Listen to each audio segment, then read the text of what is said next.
Our today's topic is the Ukraine's integration into the European Union.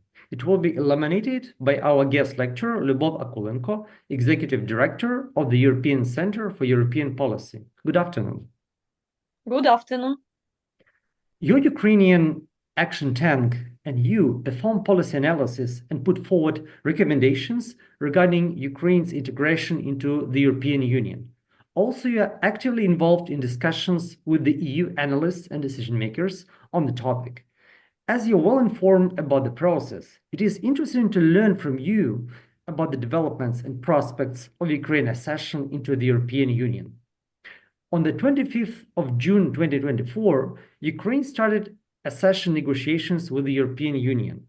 This was a notable milestone on the over 10-year path of Ukraine towards the Union, fulfilling the people's demands of the Euromaidan and the Revolution of Dignity.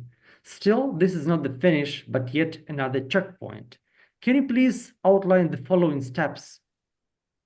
So in case of Ukraine, now we have already started screening of cluster with fundamentals. And also we have already started the screening of all other chapters. What will be the most important checkpoints from my point of view? It will be the results of the screening of the fundamental chapter.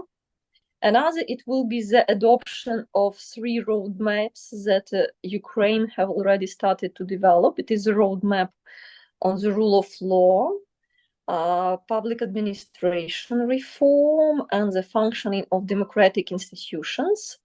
And the third, very important stage will be on the base of these 3 above-mentioned roadmaps, development of benchmarks. Another parallel, very important checkpoint will happen after the screening of fundamentals chapter, after the results, and after the adoption by 27 member states the above-mentioned roadmaps. After these 2 periods, Ukraine will receive a possibility to open other chapters. So in terms of process, for me, these 4 phases are the most important. Okay, thank you. And as we are on this path, how much is Ukraine's accession to the European Union inevitable, or how much is it dependent on Ukraine's homework in introducing reforms and the EU internal and international politics? It is inevitable for us since now we have war with our neighbor Russian Federation. And of course, I understood that European Union, it's not about the defense, but it's about another sphere of interest, political and economic development. And I think that for our future security, it is very important to become the part of EU, and in such way, Russia will understand that we are the part of European Union, so that the border is finished on the eastern border of Ukraine, that the border of Europe is finished there. We will not know what will happen with occupied territories, but anyway, it's like a very symbolic for us to become an EU member, and in such way potentially to be protected. If to speak about our homework and about the task of EU, it's very tricky moment since I have a feeling that now EU should make also an existential decision if he is ready to become a real geostrategic player and change a lot inside. What I mean, not to be afraid to also to help us to have NATO membership. If EU is ready to make changes in common and agricultural policy. For example, in case we join the EU together with Ukraine, EU will become the biggest supplier of many agricultural products in the world, the biggest supplier in the world. And I can make many of such examples. But the issue is the next. I suppose that it will be difficult for Ukraine. I do not know, but I just suppose that it will be difficult for us to implement all the norms and demands of EU legislation on one hand. And here we will need, I think, some transition periods, some calculations, because even if to speak about Green Deal, we cannot transform our country into total resort without any factories. So I think that this issue is problematic not only for Ukraine, but for other EU member states. And so it is not only the issue of institutional changes for which EU also should be ready, but I think that it is also the issue of changes in some policies, especially in the CAP policy. In general, my feedback is the next, that EU legislation is the legislation that was developed for the countries that are living in normal, peaceful luxury life. EU legislation is not developed for the country that is in the war or in the crisis. And I think that maybe it sounds strange, but now we are receiving good experience of resilience in many sectors. And EU norms sometimes does not give you an opportunity to have a fast decision. For example, if it is shelling, to restore the telecommunications and I can make lots of other examples. So EU, it's really an opportunity for you to become not only a geostrategic player, but also a union that will be ready, that will receive a new experience of resilience. It is the question if EU wants to have this resilience, because usually a candidate country is the country who needs to accept everything. But in case of Ukraine, I think that we have lots of things to propose to EU to consider. It's my expert point of view.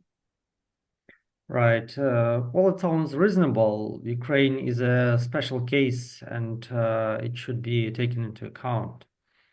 Let's take a look at the time frame. If Ukraine's accession to the European Union is the finish of a 42-kilometer marathon, at what kilometer are we in October 2024? In what year can we expect Ukraine to become a full member state of the EU? Maybe 8 kilometer. But why it's not the zero, it's not the very, very beginning, because we have association agreement, and we have already managed to adopt lots of legislation. But how it will be developed in the future, I cannot predict, because there are lots of factors, especially war, that influence a lot on us, and it's difficult to make any predictions. But it's very important, if to speak about EU integration, to fix the date, to fix the date of real accession. For Ukraine, I think that it will be important to have a period of time for at least 10-15 years. So my optimistic forecast is like 235. It's optimistic, and pessimistic is 240. I do not believe in the prognosis of 230, because it's only like 6 years. For 6 years, it will be not so easy to implement all the demands of EU. Why? If to come back to the experience of implementation of association agreement, EU was never serious with our home task in the framework of association agreement. Why EU was never serious? Because EU had never estimated our legislation article by article as they are doing it now during the screening process. During the screening process, they are very precise. They, for example, are asking why you do not include preamble in this particular legislation. They are asking to provide table of concordance and lots of other things. All these technical demands were not obligatory during the implementation of association agreement. And it also will influence a lot, since now approach will be more complicated, more technocratic. And the issue is that we really lost a lot of experts, particularly women with children. And so here we also will have challenges in this particular case, because yes, it's possible to provide expert help with European projects, American projects, but finally the negotiations will be developed by Ukrainian civil servants, and only they should analyze the situation, and only they can have a conversation with EU negotiation team, not EU experts, but Ukrainian experts. So here it will be more or less difficult, but anyway, we should solve this issue with human resources. If we compare, these visions, expectations, and reality, to what extent the European integration of Ukraine is an idealistic European dream, an image of a wealthy, greener, and freer future, and to what extent a realistic aspiration with tangible economic, political, and social benefits? If to speak about society, I think that our Ukrainian society really does not have a clear understanding what EU means. In general, for us, it means like if you ask general citizens of Ukraine what it is European integration for them, it's like better standards of life, clear ecology, good transport, clear water, and etc., etc. So it's like the one side of the coin, but also there is another side of the coin, that inside EU there are lots of technical demands that potentially will be painful for Ukrainian citizens. What I mean, for example, in Ukraine, we do not have inspection of technical inspection of vehicles. It's just a simple procedure that is obligatory in EU. In Ukraine, it was very corrupted procedure, and it was forbidden for many, many years till now. And but now, when we are going to join the EU, this procedure should be restarted. And I can only imagine what a discussion will be in Ukrainian society. Come on, it was like a very corrupted procedure, and why we need to have it again, and etc., etc. So those there are lots of procedures that are absolutely normally working in EU, while in Ukraine they were converted in some corrupted cases. And it will be the very big challenge to start this communication with society, and not to forget that we have Russia that will also analyze all these issues to demonize EU, that EU is not a good union, that there are lots of crazy demands, and etc., etc.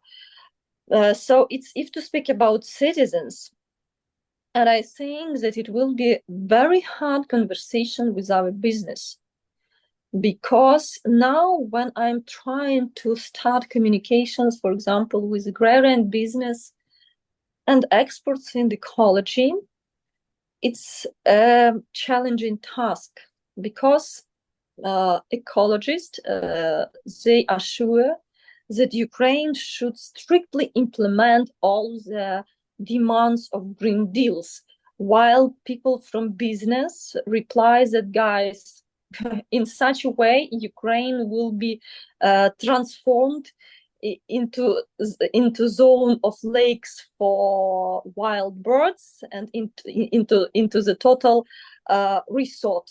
It's impossible. So I think that here also will be a tough conversation with Ukrainian business, even with those business who in general are ready to accept EU standards. But I think that none of them understood precisely all the demands that they should implement. And if in case of citizens, it's just tough conversation, but it's not the case of money. But in case of business, it is a question of time and money and where they need to take it. So I suppose that that here we potentially will have problems in the future, but we will. But to make it not so sharp, I think that the government should start honest conversation with business and with society about real technical demands of a particular sector during the accession negotiation process. Indeed, it sounds that in addition to all these legal reforms, Ukraine needs to do some kind of mental integration to the European Union, in the sense that public is ready to accept the standards and they internalized not only on paper. So what else is important to consider when we examine Ukraine's integration in the European Union? For me, the most important is the institutional structure of negotiations and implementation of public administration reform, because for me, it's like a skeleton of the body. If we do not have successful public administration reform, we will not have strong ministries, and we will not have strong governmental office of European integration, and as a result, we will not have stable and strong Ukrainian negotiation team. Those decisions that is made now gives us an opportunity to have a political negotiation team. And on one side, it's okay. But on the other side, those, because of the fact that public administration reform is not fully implemented, we do not have a possibility for institutional memory, because institutional memory usually is provided by civil servants of the highest level. Our negotiation team is transformed only from deputy ministries.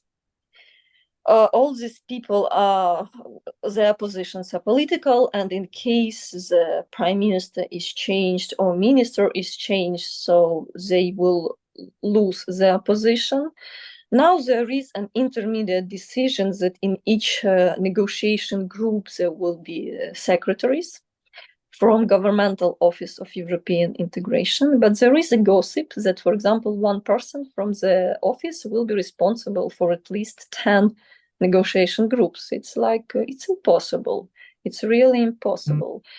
And in ideal life, the deputy heads of negotiations group should be people from the line ministries, because people from governmental office, they are usually doing, like a coordination job, while in the ministries, people understood precisely the legislation. But now we cannot make such a decision because we did not establish the special directorates in each of the ministries, because we did not have a political will to finish public administration reform. So for me, the most important thing is public administration reform. It's more important.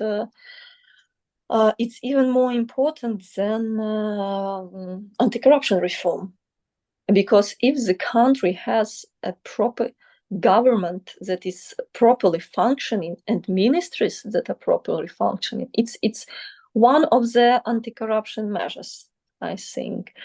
And this reform is very technical, is very unpopular because Ukrainian society is not supportive to the idea that civil servants should receive rather good salaries.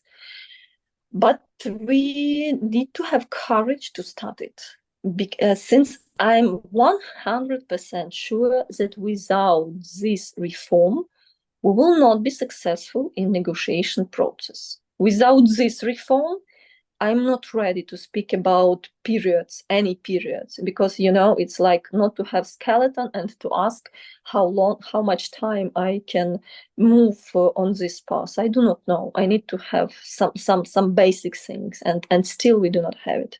We have some intermediate decision, but it's not a stable decision for negotiations. It's my expert point of view. Right. You know, I agree with you that we should be brave in launching and implementing those much needed reforms, including the public administration reform. So let's do our best to make it happen. And thank you very much for this insightful interview.